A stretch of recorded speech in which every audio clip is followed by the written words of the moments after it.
Hello, everyone, and welcome to 5K Tennis's bedroom. Let's go! Come on! In the bedroom! Uncomfortable. Comfortable for you, uncomfortable for me. Yes, but you know what? I feel pretty comfortable for the first time in about 14 days, especially just now 4 days out of surgery. I feel pretty comfortable right now. Okay, that's good. So maybe this whole video will be like comfortable. Maybe? Maybe. All right. So it's Tuesday, November the 5th. Not the 4th, Yes, the November 5th. the 5th. And we have now daylight savings time, which has really kind of made it seem a lot later in the head when it's really not. Like last night, I wanted to go to bed at like 5:30, and I thought it was like 10. I always want to go to bed early now. Yes. All right, so this is our first show since I have had my knee surgery. I won't get too much into that on this show because I created a separate playlist for kind of the injury update, so we can kind of stick, the meat of this show to tennis. So if you want to see kind of injury updates and so forth, just check out the playlist about the patellar tendon rupture and my wrist fracture. But I will say one thing here on the show that this injury for me has been very uplifting. In a lot of ways. There's an old saying that when the shit hits the fan, you find out who your true friends are. And since this injury has occurred, there has been so many of you viewers out there that have really kind of stepped in as like family in a way. Yeah, people we don't actually know, like personally. I mean, some of you we do, but some of you we don't. A lot of you we don't. And it was amazing, right? Yeah, just the conversations I've had over the past couple of days and the contributions that have basically enabled us to get this stuff done. It's just been, to me, a very humbling experience. So I think it's safe to say that this is kind of like a tennis family, I think, at this point, because there's not anyone out there, I don't think, that we haven't communicated with on a very positive kind of intrapersonal level since this injury happened. True. So let's just jump right into it. Since I've been up this morning, I've kind of been dealing with kind of pain for a minute and then not, then pain for a minute and then not. Trying to jot some notes down. Carla kind of the same, but she's been doing kind of everything as well. So let's just jump right into the first nugget that I wrote down. Okay. Pretty simple, straightforward. Novak Djokovic beats Denis Shapovalov at the Paris Rolex Masters. Wow, I'm shocked. No, just playing. Did any of you guys really watch this final? And were any of you guys surprised that Nadal pulled out? No, I'm with you. I wasn't surprised Nadal pulled out. I don't think he wants to play Djokovic. Not shocked at all. He pulled out with a slight straight to the left abdominal. Some type of abdominal strain. Abdominal. Abdominal. Now they're gonna rip me apart with that word. Yeah, abdominal strain. Abdominal. Yeah. Okay. His abs. There you go. His abs. He always has his abs got ripped. He always has issue with the abs. Look, the only reason why I wrote this down, was for me that Novak Djokovic, in my opinion, won this tournament quite on cruise control, and he only played at, say, 85% or 80% of how he can play. This was just an example of end-of-the-year type stuff. Well, he didn't have to use all his tools. Let's just say that. Yeah, he only had to break out a screwdriver and a knife. He didn't need much more than that. So he played, I would say, at about 75% of his ability. So he didn't have to turn the throttle up very much to get through and hoist the trophy. Good for Shapovalov. I mean, he didn't get to play Nadal, but I guess Mikhail Yuzny is his coach, and you can see the difference. He looks like he's gotten a little bit taller as well. When they shook hands, Djokovic and him were pretty much the same height. He was a bit shorter than most of the guys, so he's grown, and you can see his game is kind of developing with this new coach. But he's still miles away from beating, I think, the top three. I think as well, the youngster Shapovalov now is at a career high, number 15 in the world, I think. Yep, number 1 Canadian. That's good for him. So maybe we'll see some positive things from him next year. I don't know. Moving forward next year, do you think that Denis Shapovalov will continue to be the number 1 Canadian, or will maybe Milos Raonic or Felix Auger-Aliassime? I think it'll be in between Felix Auger-Aliassime and Shapovalov. I mean, Raonic that career is pretty much coming to an end with so many injuries. Yeah. Moral of the story: Novak Djokovic cruised to another Paris Rolex Masters title, only having to put forth about 75 with the tree trophy. With the tree, you know that was kind of an odd deal. I see him kissing this tree. I would be scared to poke my eye. Yeah, I'm thinking like, hold on, get jabbed in the eye, like kind of a weird trophy, but hey, that's what goes with. And with he the looked prize. refreshed. He looked happy. He didn't sweat too much. He knows it. Easy win for him. Good workout for him. I wouldn't say it was much more than a good workout for him. I do think though, and I'll say it again, I do think that Novak Djokovic will be lifting his 17th major come the Australian Open. I think he is the favorite, and I think we'll see that happen in January. All right, second quick nugget: Ashleigh Barty wins the WTA Finals, in which I think was her first win ever over Svitolina. Any thoughts on Ashleigh Barty? Is there anything that this one particular win over Svitolina would change your mind about anything pre-existing moving forward in the next year? I mean, Barty had a great year. She's number one. She won the French Open, which no one expected her to win. I mean, we did see a lot of top players pull out. Osaka pulled out with an injury. Andreescu pulled out with a knee injury. A lot of times, I think Bencic as well was injured. Kvitova didn't play her best. I know we do see a lot of these players, injured a lot at the end of the year, or maybe just tired. Good win for her. Svitolina, she should have beat. She got the biggest prize money she's ever received, $4.75 million USA, bigger than a Grand Slam tournament. Am I impressed by the win? Not really, but good for her.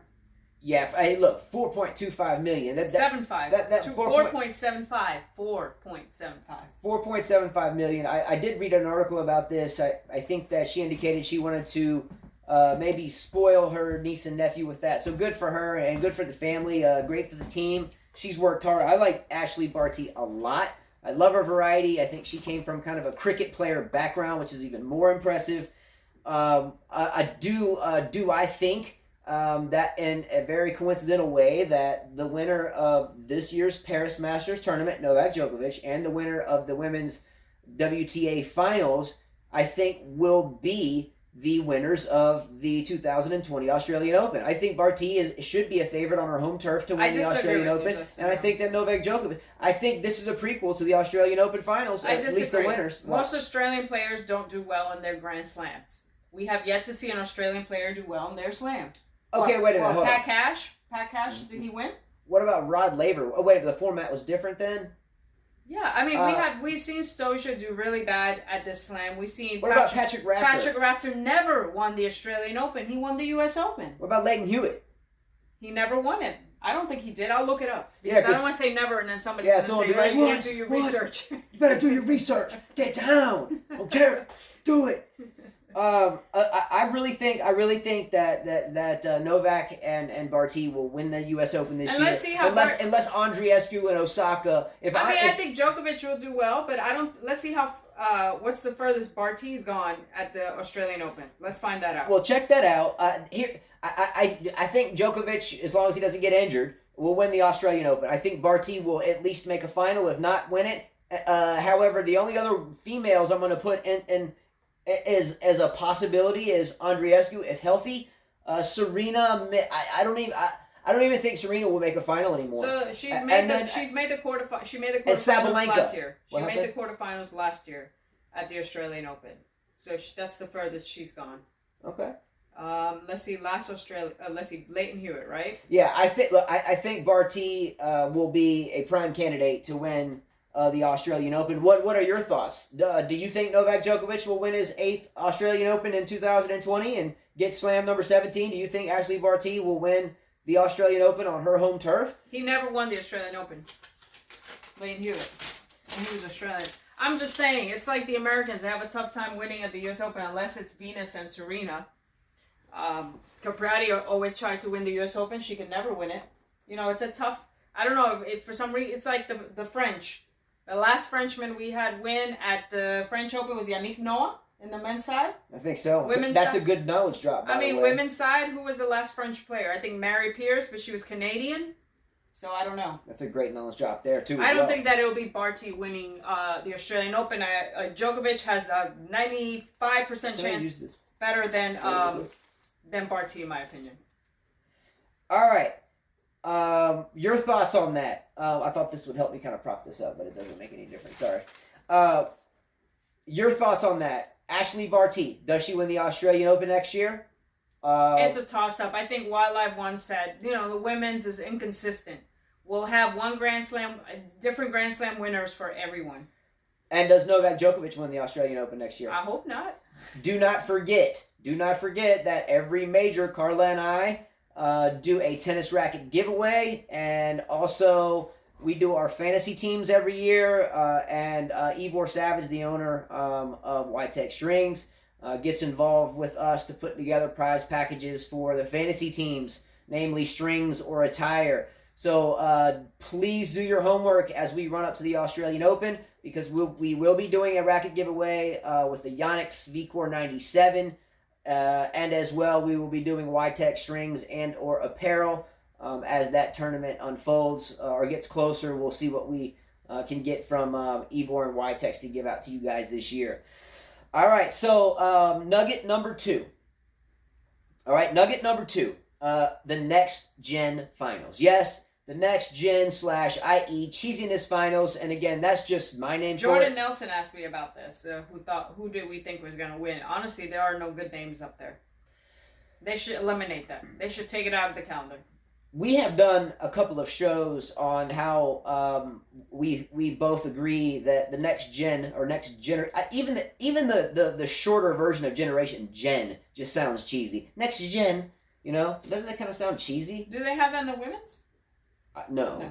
Okay. There you go. So we won't get into why this even happened, and just go back and look at like next generation finals on our playlist, and you can see where we get really kind of uptight about that.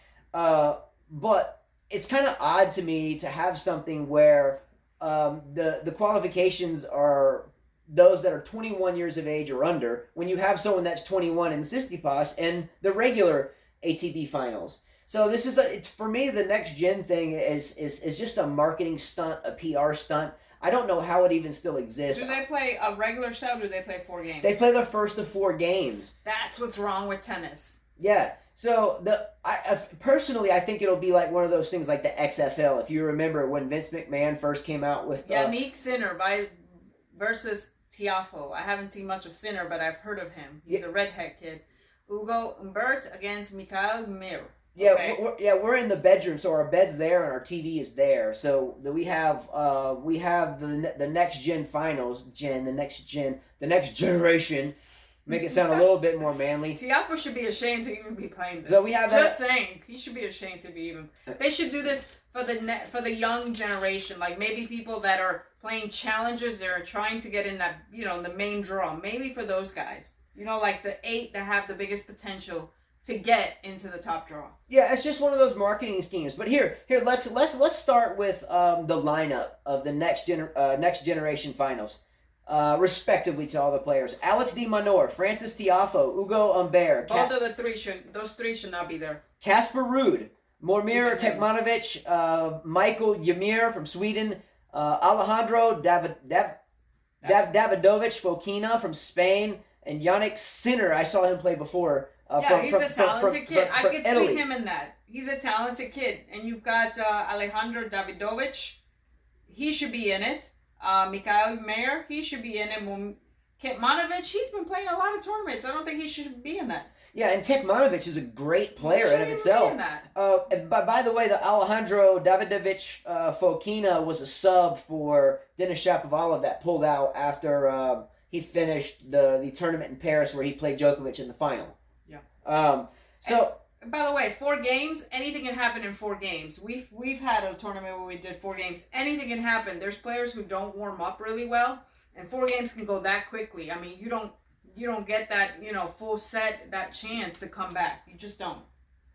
It's a nice marketing scheme, but for me it's nothing more than that. You find a good variable. Okay, we'll use age here, and we'll get the best players, I guess, within this age, and we'll call it the next gen. But yet the generations of tennis that I have been alive for, those my parents and your parents have been alive for, the generations in our family that go back for a very long time. It's not even a big It has nothing to do with age. I mean, you're either the top in the world or you're not, and age is another category, but it's just not for me. The first of 4 games, I think that's cheesy. I think it's the first of 4 games, 3 out of 5 sets. Though. That's what it is, yes. And let's ask Boris Becker, who was a champion, I think, by 17, 18. Let's ask Michael Chang. Let's ask Chang. Let's ask Jennifer Edberg. Let's ask those guys. What do they think of this? Tracy Austin. How old was Chris Evert? Anyway, but the list goes on forever. Let's ask everybody a question. Are you watching this or are you not watching this? Are you going home from work and just being upset? So yes, I want to watch this. I want to buy tickets for this. Yeah, or if you miss 2 points of one match, would you be upset and just be totally mad? When I glanced at the lineup of these players respectively, I figured that Alex de Minaur and Francis Tiafoe were your 2 best players, and then maybe the best 4 you would add in Kekmanovic and Humbert, and lo and behold, all of them are separated into 2 different groups. I guess so. I just glanced at it and figured that. But let's ask ourselves a question. Out of all of those players, who is the best player? I would say de Minaur. De Minaur? Yeah, hands down. Who is the second best player? Tiafoe. Who is the third? Kekmanovic. And then Humbert, right? Yeah. So I'm assuming that's the way it's going to come out, and if not, Casper Ruud's had his game is still a little iffy to me. Let me ask everybody else a question. Would any one of you out there that plays our fantasy group competition, where we picked 8 players on fantasy teams, would any of you pick any of these players on your fantasy team moving into the Australian Open? I think if anyone I would pick would be de Minaur or Kekmanovic can surprise you in a major. Right. But de Minaur would probably be seeded so on your bracket, so I wouldn't use de Minaur as a seeded player. So they have no ad scoring, which even makes it worse. Yeah. 25-second shot clock, coaching allow, no linesman, Hawkeye live. Okay. Best of 5 sets, first to 4 games. That's the way it's played. No linesman? No linesman. Okay, interesting. I do like the court, however. The court doesn't have a doubles outlet. I like the court. It's plain. It looks pretty interesting. Can we check time up there? Question or not, are you watching the next gen or 17 or the next generation finals or not? I'm gonna say I'm so sorry. I'm gonna say because of my injury. That I'm gonna watch it with an open mind because you have no choice. Well, I'll be here, but I mean, all right. He has no choice. Well, I'm gonna watch it open-minded, and we'll see if we can create some good show material out of it. Okay. All right. Let's go. Let's get down. Shoot. Hopefully they give him a good paycheck. I wish I just had a machine I could stick over my knee, and it would just heal it immediately. Be patient. All right, next little nugget. The ATP Finals groupings are out. Group A, Rafael Nadal, Daniil Medvedev, Stefanos Tsitsipas, and Sasha Zverev. Group B, Novak Djokovic, Roger Federer, Dominic Thiem, and Berrettini. And was it Matteo? Berrettini, yeah. Berrettini. Yeah, I'm sure that Federer's not happy that he's in Djokovic's side or Thiem's side. Nadal, surprisingly, he's playing when he did not play that, the Paris Masters. You got Medvedev, he could beat Tsitsipas, he could beat Zverev, he could beat Medvedev. Yeah, he's happy. Can we say that once again Rafael Nadal has been handed a silver platter to a semifinal or a final? All he has to do is make the semifinals to guarantee his number 1 ranking, and Djokovic has to win it. In order for him to win it, I think to be number 1, Rafa has to lose in the semis, or I'm not sure. I wrote this down. Let me see. So Nadal has to reach the semis. Cannot reach the semis for Djokovic to be number 1. Must win it, and Nadal cannot reach the semis in order for Djokovic to be number 1. Either way, at the Australian Open, doesn't matter. 1 or 2, they're still going to be on the opposite. I don't think it matters. That's what I'm saying. It doesn't matter. Look, let's be real here. I'm going to go on the attack to you, Carla, not to you, but your player, your guy, and Wayne Chia's guy. And look, I like Nadal, but he's not my guy. I mean, I don't favor one player. I favor all of the players. But Nadal has always, in my opinion, I don't think there's any such thing as an easy draw. By the way, there's a bunch of athletes, bunch of players, Well, and anyone can lose on any the given only day. reason you said that is because Djokovic and Federer are on the same side. If Nadal had one of them on his side, then you would say the same for the other. That's the only reason why. Oh, I'm fixing to go into conspiracy theory land here. Okay, and let me tell you why. Rafael Nadal has always been given a primrose path or an easier path to get deep into. Always has. And Federer has too in smaller tournaments generally, okay, for sponsor reasons, like the swoosh on his Nike shoes. But that's another story for another day. Then you can't say that, then you're being a hypocrite because you said there are no easy draws. Well, you're saying that they got... There are no easy draws. Yeah, I agree. I totally agree with that because anyone can lose on any given day. However, I think that Rafael Nadal's draws, especially the latter part of his career, have always been rather padded. Who does he have to play in the first match of the ATP finals? Agu? I don't recall. But let me further this conspiracy theory real quick. The butt picker. Oh, I mean, not the butt picker. What's his name? Not the butt picker, but the bottle guy. The bottle butt picker. Oh, Nadal. Nadal is a person that can withdraw, first of all, at any second from any tournament. Okay. Personally, if Rafael Nadal right now withdrew from the ATP finals, right? Withdrew. Mm-hmm. Then I wouldn't be shocked if he did. If he did, before the draws come out, if I'm thinking correctly, before the draws come out, if a player withdraws, then they can reseed the seeds. And then Roger Federer would jump over to the other side and wouldn't have to deal with Novak Djokovic. So number one, don't count out Rafael Nadal looking out for his buddy Roger and pulling out before the tournament starts and the draws are released. And then he'll say my right ab it hurts. Yeah. Because this is a win-win situation. If Rafa pulls out beforehand, then no fans are upset about buying tickets to see him. And then one day he pulls out, before the match and the draws are already out. So he saves face from the fans by pulling out prior to the tournament. Then Roger would jump out of that same Group B where he wouldn't have to face Djokovic in round robin play, therefore pushing a more dramatic final between Djokovic and potentially Federer, right? However, the 38-year-old Federer right now, I'm not too sure he can beat Medvedev, Tsitsipas. I think he can wipe the floor with Zverev. He just beat Tsitsipas. That's what I'm saying, but I'm not sure he can do it consistently anymore, right? Because Tsitsipas beat Federer not long ago, and I think on a bigger stage. Didn't he do it at the U.S. Open? Mm-hmm. So the Berrettini, TM, Federer, and Djokovic grouping though is much more difficult than, in my opinion, than the Nadal, Medvedev, Tsitsipas, Zverev. TM again, I haven't bought into him unless it's on clay. Berrettini, good run, but still hasn't proven enough. And then Djokovic, Federer, Berrettini. So why do they name them? I'm just curious. Why they name them Agassi, Group Agassi, and then Group Borg? Do you know why? Any of you guys know why? What was the question? Group A is Group Agassi. The other group is called Borg. Okay, got you. I didn't know why they named them like that. Surely there's some politics behind naming it, or a dedication, or some honorary member, or something. I would guess. Okay. Kind of like the Laver Cup. They have. Why would Federer's thing be called the Laver Cup? Okay. Why would they call it the Federer Cup? See what I'm saying? One day it will be. I'm sure that maybe Laver helped with some finances somewhere, or that he needed it, and so sponsors get names stuck on things. I'm thinking from a sponsor level. I'm guessing. Yeah. Also, too, Nadal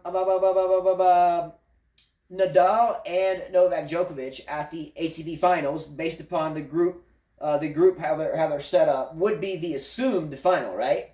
You would assume so, Sure. correct? I don't think it will happen though, because I don't think either athlete is going to put 110 million% of a grind out match for the ages in this tournament when the Australian Open is so close. I just don't think you're going to see Nadal and Djokovic. I know it's 2 out of 3 sets here, whatever, but I don't think it'll happen. I don't think it'll happen. No. You would think it would happen, but I don't think it will happen. So, question to all of you: do you think, as long as Rafael Nadal does not pull out of this tournament, and I think he will, and I think Federer will, in a conspiracy, slide over into the other group? We'll see. But do you think that the final between Novak Djokovic and Rafael Nadal will happen at this tournament? Do you? Me, I think it should, because that's how it's set up.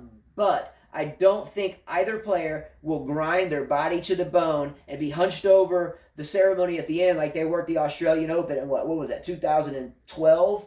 where they went like 5 epic sets at the Australian Open, and they both couldn't stand at the trophy presentation afterwards. 15, somewhere around there. No, it was in Panama City then. Oh, I don't remember. It was a long time. What is it, like 2012 with an epic match, and they couldn't stand up, and they were like, "Geez, give me a chair." I don't think they're going to I don't think they're going to put up that type of effort here at this tournament. By the way, it was good to see Safin at the ceremony for Djokovic and Shapovalov. Yeah, Safin. He's a lot taller. He looks older now. Yeah, I mean, didn't Jack Sock make the ATP final last year or the year before? So anyway, but Nadal can pull out at any moment, and I don't think either one of them will give 110% effort. Just like Djokovic didn't give 110% in Paris and won the tournament on cruise control, putting forth about 80% energy. Before we get to that topic, Wayne Chia has sent me something about, a lot of tennis players, when they retire or they're still playing, they put their own academies. And it seems to be that Rafael Nadal's academy is one of the most successful academies. I was trying to find out if I wanted to send my daughter there, how much it would cost me. They don't quote you a price unless you send them some information. You okay? Trying to be. But I read an article where it says to train like Nadal, $62,000 USA for school and program. $62,000. Is it worth it? Well, I guess it's safe to say our daughter will never be going there. Is it worth it? Because in that article it said, well, there's 14,000 professional players, and we know all of them don't get the prize money, the biggest prize money. So is it really worth it? That's a lot. But talking about his academy, they're making it even bigger. He's got 19 fast courts, 15 outdoor clay courts, 4 indoor, 7 covered clay courts, a football field, 2 paddle courts, 2 squash courts, a semi-Olympic swimming pool, 1 outdoor pool, a fitness center spa, and a sports cafe. And it's going to get bigger. And he's not done with tennis. Wow.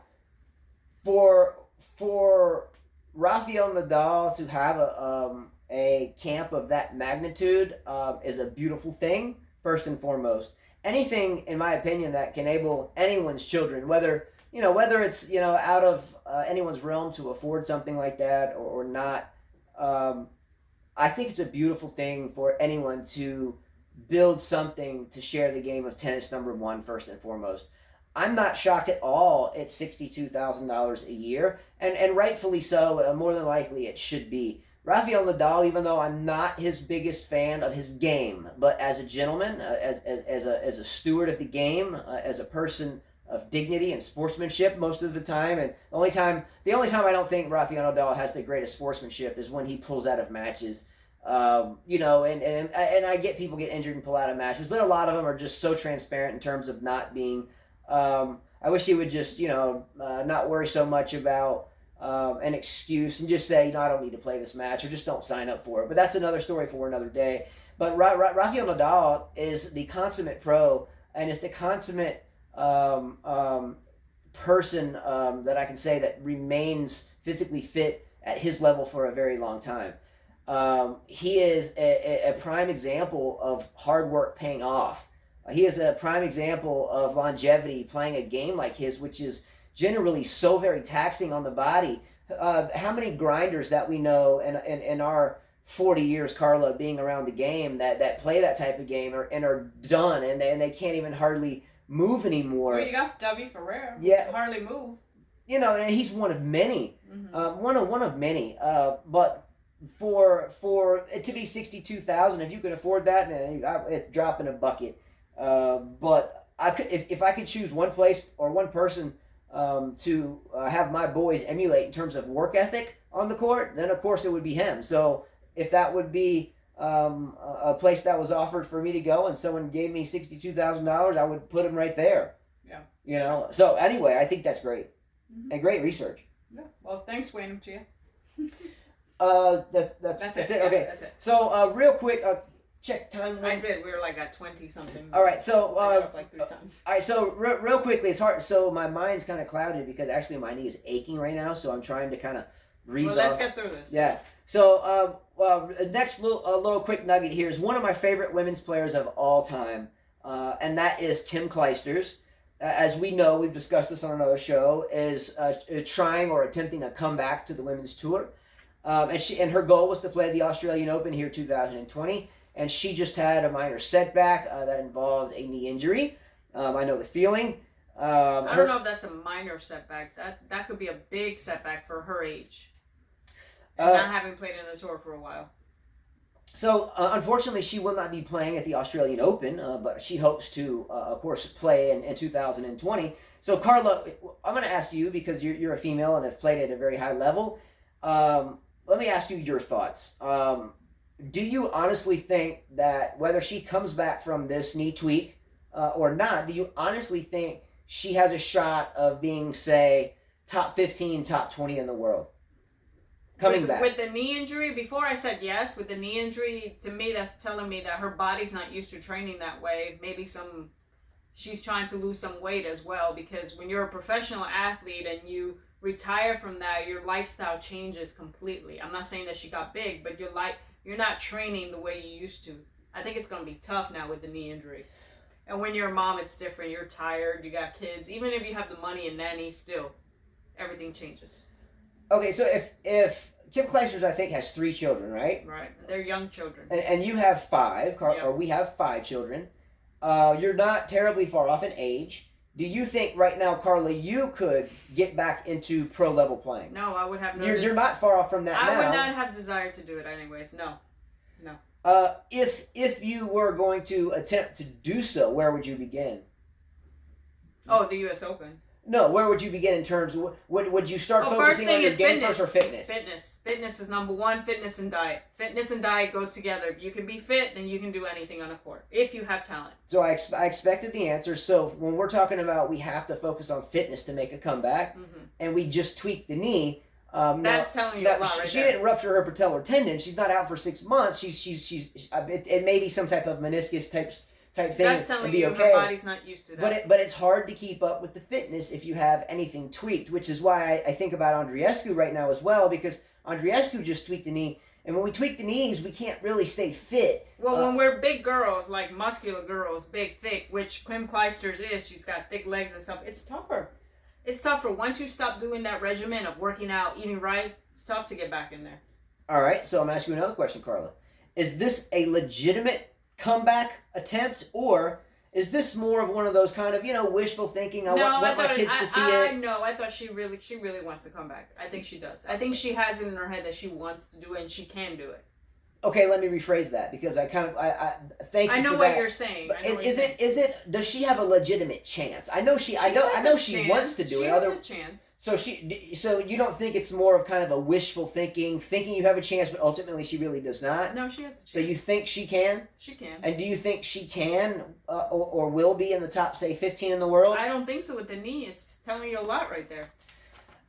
I wish the best for Kim Clijsters. I think she's 36. I may have to check my math on that. I think she is 36. Again, I am 42 in November. I started feeling my knees, like 31, 32. And here I am. I never paid attention to the knee, kept grinding, and it blew out my knee really badly. When you start getting knee tweaks, I think it's time to chill. So we don't exacerbate those and get worse injuries. Look at Bethany Maddox-Sands. She had the same injury I have now. The knees, they take their toll over the years, and they can really lead to disastrous things. I love Kim Clijsters a lot as a player. She is a role model. I like to have my girls look at some of the Clijsters moments. But I do not think she really has a big-time chance of being top 15 in the world. I hope she does, but I just don't think so. All right, lastly, one quick forecast that I have for next year. This is probably no shocker to anybody, but this is my fact, but not yet. Roger Federer next year, after playing Wimbledon and the Olympics, will retire. You'll see the end of him, in my opinion. Well, then. He'll be 39, so yeah, I would expect so. Yeah, and I think he will go to the U.S. Open and play it, but I think he'll probably announce his retirement after the Olympics or after the Wimbledon final in front of one of those two crowds, either after any type of loss at the Olympics or... Well, you want to win, so he wants to retire winning something. Yeah, but he's not going to win another major, in my opinion. I just don't think so. If so, great. I just don't see it happening. I think the next 4 majors next year will be owned by Nadal and Djokovic, as long as they're healthy. I think they'll split 2-2 or maybe 3-1, something like that. Okay. But I think Roger Federer will retire after next year. and maybe even retire outright right after the Olympics and skip the U.S. But I think he'll owe the U.S. Crowd to come back. He'll be at the time. U.S. Open. Yeah. All right, so that's it, everyone. I've kind of talked through this pain long enough, but it is just pounding down here. But please subscribe to our channel. We love you a lot. We would love to hit 1,000 subscribers, and that would make us feel accomplished, I guess you could say. And thanks so much for all your support. I wasn't really thinking too terribly clearly either. I had some pain medication, and again, the throb of this knee in this kind of weird setting here too. So much love to all of you for the support. It's been absolutely just amazing, the support you have given to Carla and I. Carla, thank you so very much. You've done everything for me. She has taken me to the bathroom, shower, changed my clothes, wiped my feet, brought me food, took me here, took me there, loaded me in the car. She was there when it happened. She was at the hospital when I woke up. She was there when I went to sleep, plus the 5 kids, plus all the meals, plus all the house, plus everything. She puts on my deodorant. She has shaved me. I can't put my deodorant on, which arm is it? This arm, because I can't hold the stick in this hand, so she's got to give me the deodorant scrub right there, right? You know? So I can't shave, so I have to do left-handed sometimes. I can't get an angle, so she gets that for me. So I can't get down on the toilet, so she's got to mow me down for that. All right, you're details. But I'll be teaching my first lesson, so I'm back today. I love you for that. I love you too. I'm back for my lessons, so So you'll be here writing and answering everybody that. Yes, and she's going out and teaching lessons today, and she has taught all the lessons solo for the past 14... Well, I didn't teach the last few days because you were injured, so Yeah. but I will be. My schedule is full, starting today. She's been a soldier for sure.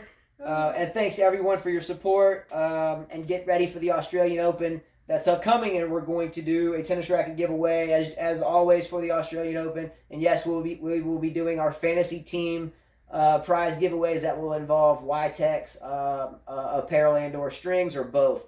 We'll know more about that as it gets closer to the Australian Open. All right? Yes. Take care, guys. See you later. Subscribe to our channel. Adios. See you later.